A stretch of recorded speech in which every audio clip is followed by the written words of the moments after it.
Hello, नमस्कार. मी Purushottam Kelkar, AOC मुंबईमधनं. Start करूया आजचं पोस्ट मार्केट अनालिसिसला. आजची डेट आहे 16 जून. ओके. 16 जून 9:33 आपण पोस्ट मार्केट अनालिसिस स्टार्ट करूया आणि बघूया मार्केटमध्ये काय काय गोष्टी घडल्या आहेत, कशा कशा गोष्टी मार्केटमध्ये घडल्या आहेत. ओके. सगळ्यात पहिले सपोर्ट मला काय दिसतोय? सपोर्ट मला 23,900 ला दिसतोय, व्हॉल्यूमचा, ओवायचा आणि ओवाय चेनचा. ओके. तो सपोर्ट मला काय दिसतोय? सपोर्ट मला 100% स्ट्रॉंग दिसतोय. ह्याचा अर्थ काय? मार्केट 23,900च्या सपोर्टच्या खाली नाही जाणार. रेजिस्टन्स मला काय दिसतोय? रेजिस्टन्स 24,000चा आहे, व्हॉल्यूम, ओवाय आणि ओवाय चेनचा रेजिस्टन्स आहे. तो मला बॉटम साइडला शिफ्ट होताना दिसतोय. सो आपण काय करूया? एकदा आपण पर्सेंटेज जी आहेत ही पर्सेंटेज आपण चेक करूया. ही पर्सेंटेज इन्क्रीजिंग आहेत का डिक्रीजिंग आहेत? ठीक आहे. सो पहिले आपण बघूया 23,950चं पर्सेंटेज. सो व्हॉल्यूमचं पर्सेंटेज ओव्हरऑल इन्क्रीजिंग आहे, ओवाय चेनचं पर्सेंटेज ओव्हरऑल इन्क्रीजिंग आहे. ह्याचा अर्थ काय होत आहे? रेजिस्टन्स साइडचा व्हॉल्यूम 24,000वरनं 23,950 ला यायचा प्रयत्न करतोय आणि 24,000चा ओवाय चेन सुद्धा 23,950 ला यायचा प्रयत्न करतोय. आता आपण बघूया 23,900 ला पण पर्सेंटेज वाढवतोय का? ओके. लेट सी, चेक करूया काय होत आहे. सो बेसिकली जर का तुम्ही नीट बघाल तर 100%वरनं व्हॉल्यूमचं पर्सेंटेज डिक्रीज होत आहे आणि ओवाय चेनचं पण 100%वरनं पर्सेंटेज डिक्रीज होत आहे. ह्याचा अर्थ काय होतंय? 100%वरनं पर्सेंटेज डिक्रीज होतंय. ह्याचा अर्थ काय होतंय? तर मार्केटमध्ये जर का तुम्ही बघाल तर मार्केटमध्ये तुम्हाला बेसिकली रेजिस्टन्स जो आहे हा रेजिस्टन्स शिफ्टेड फ्रॉम बॉटम झालेला बघायला मिळतोय. काय मिळतोय? रेजिस्टन्स शिफ्टेड फ्रॉम बॉटम झालेला बघायला मिळतोय. ठीक आहे. म्हणजे काय होतं? रेजिस्टन्स कधीतरी माझा 23,900 ला होता व्हॉल्यूम आणि ओवाय चेनचा. तो रेजिस्टन्स 23,900 वरनं 24,000ला गेला आणि 24,000वरनं पुन्हा 23,950 ला यायचा प्रयत्न करतोय. म्हणजे काय झालं? सिनॅरिओ ओव्हरऑल दोन टाईपचे बनले इथे. सगळ्यात पहिले रेजिस्टन्स माझा कुठे होता? तर रेजिस्टन्स माझा 23,900 ला होता. तो 23,900 वरनं रेजिस्टन्स कुठे गेला? 24,000ला गेला, बॉटम वरनं टॉपला गेला बुलिश प्रेशर करून आणि पुन्हा 24,000वरनं 23,900 ला इन्क्रीजिंग करून पुन्हा प्रेशर देतोय. ओके. मग ह्या साईडला आपण काय म्हणणार? तर सगळ्यात पहिली गोष्ट, रेजिस्टन्सने बुलिश प्रेशर तयार केलं आणि पुन्हा आता तो बेरिश करायचा मार्केटला प्रयत्न करतोय. सपोर्ट माझा स्ट्रॉंग आहे. आता जर का बघितलं तर ओव्हरऑल बेस्ट सिनारिओ हाच बनेल, जर मार्केट 23,900च्या सपोर्टला मिळालं तर इकडनं कॉल बाय करू आणि जर मार्केट 24,000च्या रेजिस्टन्सला मिळालं तर इकडनं पुट बाय करू. ठीक आहे. अदनमधनं आपण करणार नाही कारण पर्सेंटेज गॅरंटेड वाढत नाहीये. रेजिस्टन्स बुलिश होता मग बेरिश होतोय. ह्याचा अर्थ काय? रेजिस्टन्स मध्ये टाइमपास करतोय रेजिस्टन्स शिफ्टिंग करताना. मग बेस्ट राहील 24,000चा रेजिस्टन्स मिळाला तर पुट बाय करू, 23,900चा सपोर्ट मिळाला तर कॉल बाय करू. ठीक आहे. लेट सी, बघूया मार्केट लेवलला आल्यावर एकदा अनालिसिस करूया आपल्याला कुठनं काही ट्रेड मिळतायत का.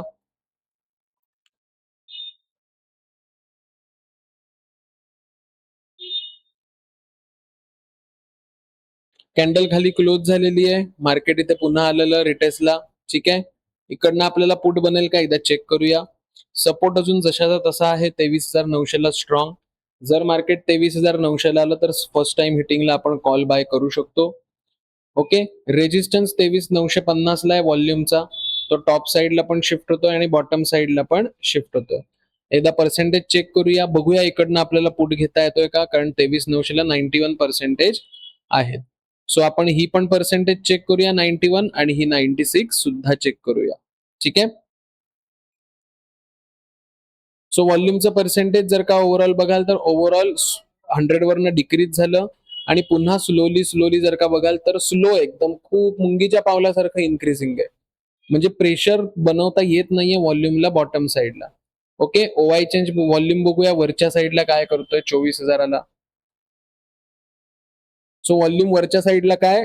वरच्या साइडला व्हॉल्यूम मला स्टेबल दिसतोय. लक्षात घ्या, जर का मला 23,900च्या रेजिस्टन्स वरनं पुढे घ्यायचा असेल तर प्रचंड रिस्की ट्रेड बनतो ज्याच्यामध्ये माझा स्टॉप लॉस जाऊ शकेल. का रिस्की बनेल? कारण ही पर्सेंटेज हवी तेवढी इन्क्रीज होत नाहीये. एकदा आपण बघूया ओवाय चेन सुद्धा खाली प्रेशर देतोय का 77 ला 900च्या रेजिस्टन्सला. लेट सी, सगळ्या पर्सेंटेज चेक करूया. सो ओवाय चेन सुद्धा जसं मी मगाशी बोललो 100 वरनं डिक्रीज झाला ओवाय चेंज आणि स्लोली इन्क्रीजिंग आहे. स्लोली म्हणजे जबरदस्त इन्क्रीजिंग करतोय. म्हणजे ह्याच्यामध्ये जर का तुम्ही बघाल तर ओवाय चेंज मध्ये जेवढं प्रेशर बघायला पाहिजे तेवढं मिळत नाहीये. व्हॉल्यूमचं जेवढं 950 वरनं 900 ला प्रेशर मिळायला पाहिजे तेवढं मिळत नाहीये. आणि व्हॉल्यूमचं हे पर्सेंटेज सुद्धा काय आहे, अजूनही स्लोली इन्क्रीजिंगच आहे, सॉरी स्टेबल आहे वरती. सो जर मी इकडनं पुढे घेतला तर मला रिस्क फॅक्टर काय असेल, तर ही पर्सेंटेज शार्पली इन्क्रीजिंग नाहीयेत, ही पर्सेंटेज शार्पली इन्क्रीजिंग नाहीयेत. ओके. आणि व्हॉल्यूमचं पर्सेंटेज जर का बघाल तर ते स्टेबल आहे, ना इन्क्रीजिंग आहे ना डिक्रीजिंग आहे. ओके. हे दोन कंडिशन मला इथे बनताना दिसत आहेत. सो जे सेफ ट्रेडर आहेत त्यांनी 100% इकडनं पुट घेणं अवॉइड करायचं, आणि जे रिस्की ट्रेडर आहेत त्यांनी प्रॉफिट करण्यासाठी नाही तर लॉस करण्यासाठी हा ट्रेड करायचा. एवढा रिस्की ट्रेड आहे. म्हणजे मी तर हा रेकमेंड करणारच नाही कोणाला की तुम्ही इकडनं पुट बाय करा म्हणून. आणि केलात तर स्टॉप लॉस द्यायची तयारी ठेवा. बेस्ट हेच राहील, जर 23,900चा सपोर्ट मिळाला तर 23,900च्या सपोर्टवरनं इकडनं कॉल बाय करू. रेजिस्टन्स बघा, रेजिस्टन्स आज मल्टिपल टाइम शिफ्ट झाला. सकाळी 900 वरनं 24,000ला गेला, 24,000वरनं 23,950 ला आला. मग मल्टिपल टाइम 9:33 पासून आपण अनालिसिस करतोय. Multiple time bullish bearish. Okay. So multiple time shifting झालंय. सो बेस्ट आहे जी साईड स्ट्रॉंग असेल त्या साईडची वाट बघितली तर जास्त बेटर राहील.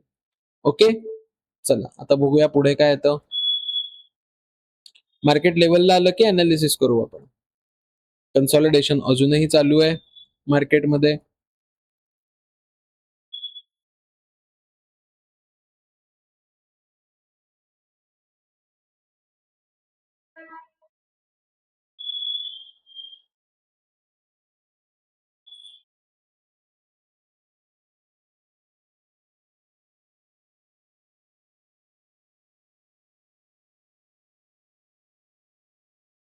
मार्केट अजूनही कन्सॉलिडेटच होत आहे. एक मात्र एक बदल मिळाला की सपोर्ट 23,900 वरनं 23,950 ला शिफ्ट होतोय. ओके. बघूया.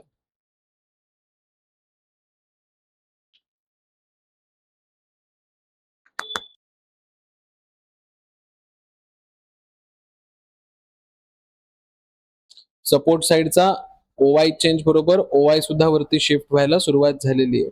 ठीक आहे. बघूया 950चा रेजिस्टन्स वरनं काही पुट किंवा कॉल बनतोय का बघूया. Let's see. आणि रिटेस्टला येऊ दे मार्केट. रिटेस्ट झाल्याशिवाय ट्रेड करायचा नाहीये कोणत्याही प्रकारचा. मार्केट 950च्या रेजिस्टन्सला आलंच नाहीये रिटेस्ट करायला, सो आपण काही करणार नाही.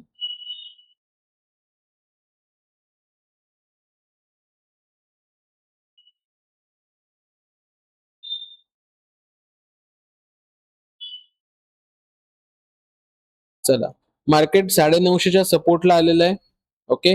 950चा सपोर्ट काय, 23,929. इकडनं कॉल बाय करू शकतो का, नाही. आता का नाही करू शकत, याचं कारण सपोर्टचं प्रेशर होतं, ते सपोर्टचं प्रेशर सपोर्टने काढून घेतलंय. ओके. प्लस व्हॉल्यूमचा रेजिस्टन्स आहे, ही पर्सेंटेज 86 आहेत, ही पर्सेंटेज 83 आहेत. ओके. म्हणजे ही पण पर्सेंटेज इन्क्रीज होऊ शकतात, ही पण इन्क्रीज होऊ शकतात. म्हणजे रेजिस्टन्स साईडकडनं कोणत्याही प्रकारचा आपल्याला अजूनही क्लिअरन्स मिळत नाहीये. ओके. प्लस सपोर्ट जो माझा बुलिश होत होता त्याने सुद्धा आता हात काढून घेतलाय. तो सपोर्ट म्हणतोय मी मार्केटला 23,950च्या इकडनं मी बुलिश होऊ देणार नाही. मग इकडनं कॉल घ्यायचा नाही, मग पुट घ्यायचा का, तर नाही. पुट घ्यायचा म्हटलं तर प्रॉब्लेम काय होईल की रेजिस्टन्स वरती पण जाऊ शकतो आणि परत तुमचा इकडनं स्टॉप लॉस जाऊ शकतो. म्हणजे इकडनं, म्हणजे एक सिंपल आपण म्हणतो इकडे आड तर तिकडे विहीर, अशातली ही गत झाली. इकडनं कॉल घ्यायचा म्हटला तर सपोर्टचं प्रेशर नाहीये. रेजिस्टन्सने जर का पर्सेंटेज वाढवलं तर तुमचा इथे स्टॉप लॉस जाईल कॉल घेतला तर. आता मग म्हणाल की सर कॅन्डल क्लोज झाल्यानंतर रिटेस्टला आम्ही पुट बाय करतो. मग पुट बाय करायला काय प्रॉब्लेम होईल, रेजिस्टन्स जर का वरती पळायला लागला, ही पर्सेंटेज डिक्रीज व्हायला लागली तर रेजिस्टन्सचं प्रेशर सुद्धा मिळणार नाहीये. सो इकडे आड तिकडे विहीर, ना कॉल घेऊ शकतो या लेवलवर ना पुट घेऊ शकतो. मग बघूया पुढे जाऊन आपल्याला पुढे काही ट्रेड मिळतोय का.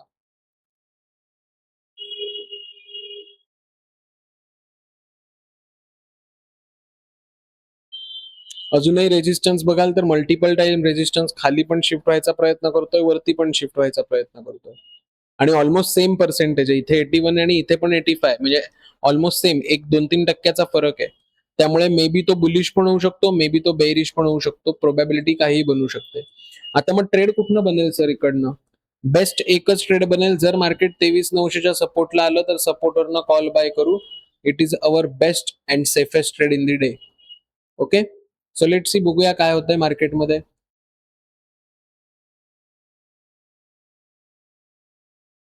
मार्केट पूर्ण कन्सॉलिडेशन फेज मध्ये चाललंय, कन्सॉलिडेट होत आहे मार्केट.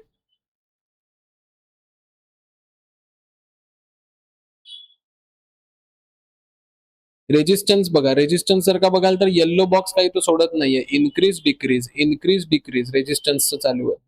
सो रेजिस्टन्स कडनं आपल्याला काही ऍज सच फॉर्म आपल्याला काही सूचना मिळत नाहीये की मार्केटमधनं ट्रेड करायचा आहे का नाही करायचा.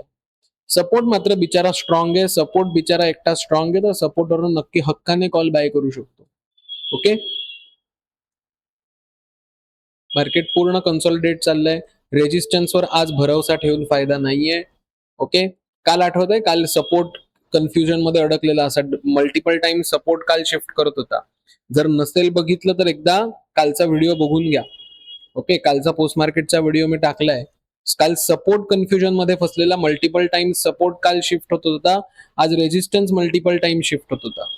ओके, सो प्रॉब्लेम असा झाला की मार्केट पूर्ण कन्सॉलिडेशन मध्ये फसलंय कन्फ्युजनमुळे. ओके, आज रेजिस्टन्सचं कन्फ्युजन आहे, काल सपोर्टचं कन्फ्युजन होतं, त्यामुळे काल ट्रेड मिळाला नाहीये. आजचं बघूया आता काय घडलं इथे. सपोर्ट जो ओवाय चेनचा होता हा 23,900 वरनं 23,950 ला शिफ्टेड फ्रॉम बॉटम गेलेला आहे. ह्याचा अर्थ काय, सपोर्ट कडनं बुलिश प्रेशर व्हायला आता सुरुवात झालेली आहे. सो मे बी मार्केट इकडनं बुलिश होऊ शकतं. रेजिस्टन्स 23,950चा आहे, व्हॉल्यूमचा तो टॉप साईडला मला शिफ्ट होताना दिसतोय. पर्सेंटेज बघूया, इन्क्रीजिंग आहेत, तर पर्सेंटेज ओव्हरऑल साईडवेज आहेत, म्हणजे स्टेबल मला बघायला मिळतात. ओके, ओवाय आणि ओवाय चेनचं पर्सेंटेज बघूया, ही लोक खाली प्रेशर देत आहेत का एकदा चेक करूया. ओवाय आणि ओवाय चेंज. सो ओवायचं पर्सेंटेज बघितलं तर ओवायचं पर्सेंटेज 100 वरनं डिक्रीज होताना दिसतंय, आणि ओवाय चेनचं पर्सेंटेज सुद्धा 100 वरनं डिक्रीज होताना दिसतंय. म्हणजे सपोर्ट शिफ्टेड फ्रॉम बॉटम झालाय, रेजिस्टन्सचा ओआय आणि ओवाय चेन सुद्धा शिफ्टेड फ्रॉम बॉटम झाल्यात. व्हॉल्यूम स्टेबल आहे, त्यामुळे मे बी व्हॉल्यूम 950च्या रेजिस्टन्स वरती थांबवून ठेवू शकतो मार्केटला. ओके, आता इकडनं दोन ट्रेड बनतील. जर मार्केट 23,950च्या रेजिस्टन्सला आलं तर रेजिस्टन्सवरनं पुट बाय करू, कारण ही पर्सेंटेज स्टेबल आहे. ओके, मग व्हॉल्यूमच्या बेसिसवरती एक रिस्क आपण घेऊ शकतो.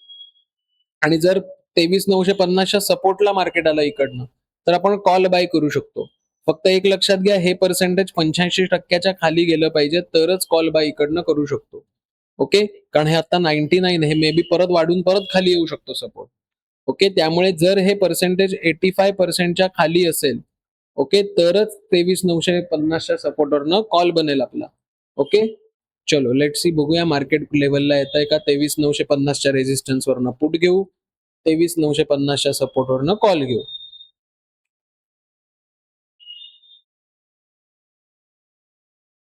As per AOC, as per TOT, अजूनही आपल्याला एकही ट्रेड मिळालेला नाहीये सकाळपासून ऍज पर टीओटी. ठीक आहे, मार्केट पूर्णपणे कन्सॉलिडेट झालंय. आज अक्षरशः रायटरचा दिवस होता. एओसी का वाचायचं? एओसी मुळे नुसतेच ट्रेड मिळतात असं नाही, लक्षात घ्या. एओसी मुळे नुसतेच ट्रेड मिळतात असं नाहीये, तर एओसी मध्ये तुम्हाला ट्रेड कधी नाही करायचं हे पण कळतं. ओके, आता बघूया 950च्या रेजिस्टन्सला मार्केट आलं तर पुट बनतो का तिकडनं. 950च्या रेजिस्टन्सला मार्केट आलंय, मगाशी आपण काय डिस्कस केलेलं, 950चा रेजिस्टन्स आला तर इकडनं पुट बाय करू. आता बघूया ही पर्सेंटेज वाढतायत का वरची टॉप साईडची. येस, तर ओव्हरऑल पर्सेंटेज काय होत आहेत, इन्क्रीज होताना दिसत आहेत. ओके, ह्याचा अर्थ काय, मार्केटमध्ये ही 99% आहेत, ही पर्सेंटेज कधीही 100 होऊ शकतात आणि रेजिस्टन्स वरती जाऊ शकतो. त्यामुळे ह्या रेजिस्टन्सच्या भरोशावरती आपण पुट घेणं म्हणजे स्वतःच्या पायावर कुऱ्हाड मारून घेतला प्रकार आहे. ओके, मग बेस्ट हेच राहील की आपण अवॉइड करा ट्रेड. जर 23,950चा सपोर्ट मिळाला तर सपोर्टवरनं कॉल बाय करू, इकडनं ट्रेड अवॉइड करायचा पुटचा. एओसीने सांगितलं ना आपल्याला की इकडनं घेऊ नको बाळा ट्रेड. एओसीचं हे पण उपयोग आहे की आपल्याला कधी नाही करायचं ते पण कळतं ट्रेड. नाहीतर उगाच आपला काय होईल, उगाच ट्रेड घेऊन लॉस होईल. आता बघा, जर का इथे कोणी घेतला असता ट्रेड तर त्यांचा स्टॉप लॉस ऑलमोस्ट गेला असता ना स्टॉप लॉस.